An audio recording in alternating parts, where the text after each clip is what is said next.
اللي ساكت ساكت ليه؟ شكلك خايف ولا ايه؟ اصحوا يا مصريين إلا في الزنازين مصر دولة مش معسكر الحياة سيسي لازم المصادر معاك كده من رسم الله ونعم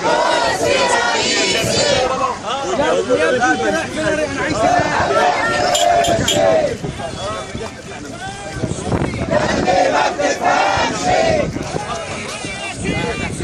الحياة سيسي علوا علوا